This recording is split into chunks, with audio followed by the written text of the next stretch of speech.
Hello everyone, welcome to my channel. आज हम start करने वाले हैं हमारा गेट पीवाईक्यू सीरीज का नेक्स्ट चैप्टर, नेक्स्ट सब्जेक्ट्स हम कह सकते हैं, जिसमें हम कंप्यूटर ऑर्गेनाइजेशन आर्किटेक्चर्स को कवर करेंगे। ठीक है। सो हमारा पहला चैप्टर है machine instructions and addressing mode. तो इससे रिलेटेड जितने भी इंपॉर्टेंट क्वेश्चन है यूजीसी नेट के लिए हम कवर करेंगे। ठीक है।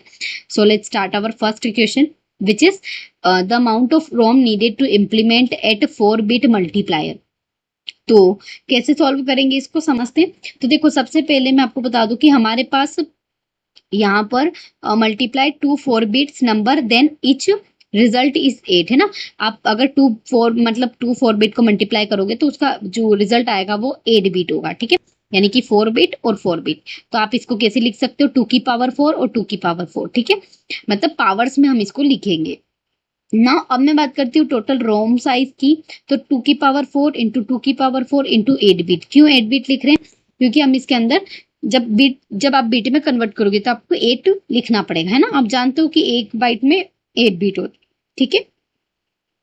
नाउ आगे मैं बताती हूँ कि जैसे कि बेस है, तो जब बेस सेम होता है तो पावर प्लस होती है। This is mathematical rule. तो आप 2 की पावर 8 करोगे इंटू 8 बिट। ठीक है। फिर आप 8 को क्या लिख सकते हो, 2 की पावर 3। ठीक है। अब इसके बाद हम क्या करेंगे, 8 + 3 पावर में सम हो जाएगा तो 11 बिट हो जाएगी। ठीक है। यहाँ तक क्लियर है? यहाँ तक आई डोंट थिंक कि आपको कोई डाउट होगा। इसके बाद हम क्या करेंगे, सिर्फ 2 को सिंगल लिखेंगे इनटू एक को हम क्या लिख सकते हैं, 2 की पावर 10। तो अगेन ऊपर वाला जो है, जैसे कि 11 आए तो 10 + 1 कितना हो गया, 11 हो गया। हमने ये क्यों तोड़ा है इसको, क्योंकि आप जानते हैं कि 2 की पावर 10 को आप लिख सकते हो के। ठीक है। तो 2 के बिट्स। तो दैट्स ऑल। यही हमारा करेक्ट आंसर था। ठीक है। नेक्स्ट क्वेश्चन देखते हैं। हमारा नेक्स्ट क्वेश्चन है fifth question. A processor that has a carry overflow and sign flag bit as a part of its program state word, यानी PSW, perform addition operation of following two's complement numbers which is this and this. ठीक है। After the execution of addition operation the state of, आपको addition operation perform करना है और आपको बताना है कि कैरी ओवरफ्लो और साइन फ्लैग्स क्या होंगी। ठीक है। तो सॉल्व करते हैं इस क्वेश्चन को। तो जैसे कि आपको ऑलरेडी दो जो टूज कॉम्प्लीमेंट दे रखे, तो हम उसको ऐड करते हैं। इससे पहले मैं आपको बता दूं कि 1 + 1 हम जानते हैं कितना होता है, 2। लेकिन अगर हम जब भी बाइनरी की बात करते हैं तो हम बाइनरी को 1 और 1 में लिखते हैं 1 0। ठीक है।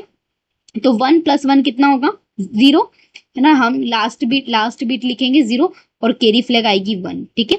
तो 1 + 1 + 0 1 और 1 + 0 1। ठीक है। 1 आ गया। सेम 1 + 0 1।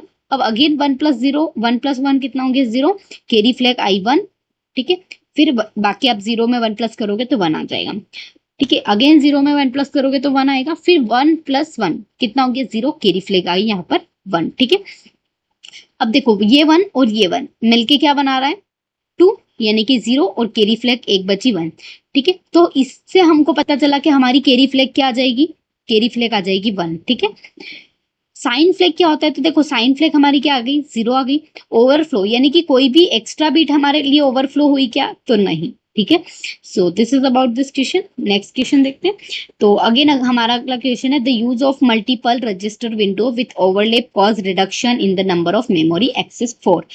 तो जब आप मल्टीपल रजिस्टर विंडो का यूज करते हैं और अगर वो ओवरलैप हो जाती है बाय चांस, तो उसके कारण क्या होता है, हमारी मेमोरी एक्सेस का रिडक्शन हो सकता है। It is possible. तो उसके लिए हम क्या करेंगे, फंक्शन लोकल एंड पैरामीटर को यूज करेंगे। ठीक है। नेक्स्ट क्वेश्चन देखते हैं। हमारा है नेक्स्ट क्वेश्चन 12th क्वेश्चन। तो आपको बताना है कि यहाँ पर क्या हो रहा है।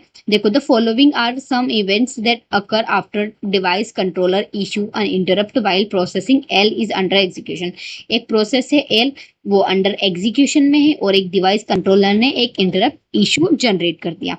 तो क्या प्रोसेस एग्जीक्यूट होंगी, किस टाइप से वर्क करेंगे, हमको सीक्वेंस में बताना है। तो देखो, सबसे पहले आपको एक चीज ध्यान रखनी की, अगर कोई भी प्रोसेसर प्रोसेस कर रहा है या कोई प्रोसेसर ऑलरेडी एग्जीक्यूट हो रही है, तो जब तक उसकी करंट इंस्ट्रक्शन एग्जीक्यूट नहीं हो जाती, फिनिश नहीं हो जाती, तब तक वो उसको रन करेगी, है ना। देन चाहे वो कितना ही अच्छा क्यों इंटरप्ट क्यों ना हो। ठीक है। तो पहले वो करंट इंस्ट्रक्शन को फिनिश करेगी। Second, the processor push the process status of L on to the control state. अब क्या करेगी, वो प्रोसेस एल को, जो एल हमारी प्रोसेस थी, उसको एक स्टेट में पुश कर देगी। ठीक है। हमने पुश कर दिया। तो पुश यहाँ पर एक इंपॉर्टेंट वर्ड हो जाएगा। नेक्स्ट फिर आप क्या करोगे, जो प्रोसेस लोड्स हैं the new PC value based on the interrupt. अब हमारा जो इंटरप्ट था हम उसको प्रायोरिटी देंगे, क्योंकि हमारी जो एल प्रोसेस थी जिस पे हम वर्क कर रहे थे हमने उसको 2 मिनट के लिए साइड रख दिया। अब हम प्रोसेसर जो है वो नई वैल्यू को लोड करेगा पीसी के अंदर जो इंटरप्ट के अकॉर्डिंग होगी, ठीक है। फिर प्रोसेसर एग्जीक्यूट करेगा उस इंटरप्ट सर्विस को, ठीक है।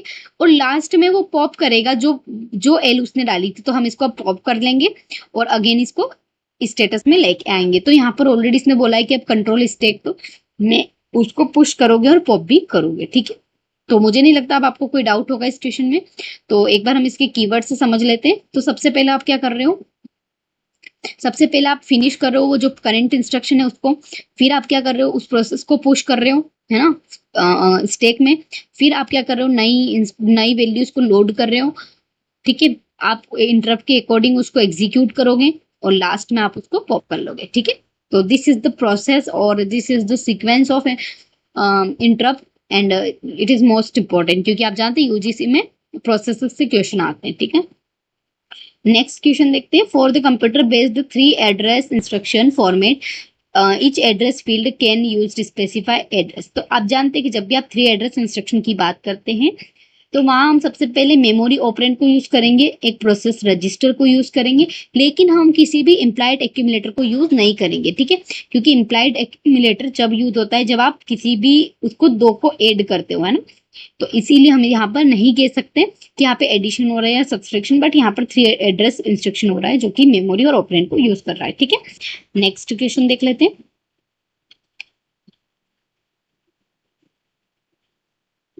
19th question, a CPU generally handles an interrupt by executing an interrupt service routing। एक CPU जनरली कैसे हैंडल करता है इंटरप्ट को, हमको ये बताना है। तो मैंने आपको ऊपर वाले प्रोसेस में इतने अच्छे से समझाया है कि bye checking the interrupt register after finishing the execution of current instruction. जब तक वो करंट इंस्ट्रक्शन को फिनिश नहीं कर लेता है तब तक वो किसी इंटरप्ट को चेक नहीं करेगा, ठीक है। सो ठीक है, इसके अलावा हम नेक्स्ट क्वेश्चन देख लेते हैं। 20th question, which one of the following must be true for RFE any return from exceptions instructions on the general purpose processor। so देखते हैं। तो इसके जो हमारे पास इसके कुछ पॉइंट्स हैं, it must be trap instruction, yes this is true, है ना। सेकेंड है it must be privilege instruction, yes, क्योंकि प्रिविलेज मतलब क्या होता है, ये कर्नल के द्वारा हैंडल किया जाता है, ठीक है। और an exception can not be allowed to occur during execution of RFE instruction. एक एक्सेप्शन जो है वो कभी भी RFE के द्वारा मतलब एक्सेप्शन हैंडल नहीं किया जा सकता, अलाउ नहीं किया जाता। क्यों? क्योंकि आप जानते हैं कि कर्नल अपने आप में बहुत वो है, क्योंकि अगर वहां पे इंटरप्ट अकर होगा तो पूरा सिस्टम क्रैश हो सकता है, ठीक है। सो यहाँ पर हमारे सारे क्वेश्चन थे, एक वन और लास्ट क्वेश्चन बचा है जो हम पढ़ लेते हैं। Which one of the following is true of the auto increment addressing mode, है ना। ऑटो इंक्रीमेंट एड्रेसिंग मोड से क्वेश्चन है, तो इसका जो करेक्ट आंसर है देख लेते हैं। The amount of increasing depend on the size of data access. तो आप जो भी अमाउंट इंक्रीज होगा वो किसके बेस्ड पे होगा, डेटा के साइज के बेस्ड, क्लियर है। और क्या नहीं होगा तो वो भी देख लेते 2 मिनट। यहाँ पर अगर मैं बात करती हूँ कि it is useful for creating the self relocating code, तो बिल्कुल नहीं, है ना, ऐसा नहीं है। और it is include an instruction set architecture then additional ALU is required for effective address calculation, है ना। So this is not true, क्योंकि एड्रेसिंग मोड में, ऑटो एड्रेसिंग मोड में ये सही नहीं है ना। So this is all about this. जो भी इंपॉर्टेंट क्वेश्चन थे मैंने पढ़ा दिए, इसमें स्पेशली इंपॉर्टेंट क्वेश्चन वो सीक्वेंस वाला है, आप उसको जरूर करिए। Thank you.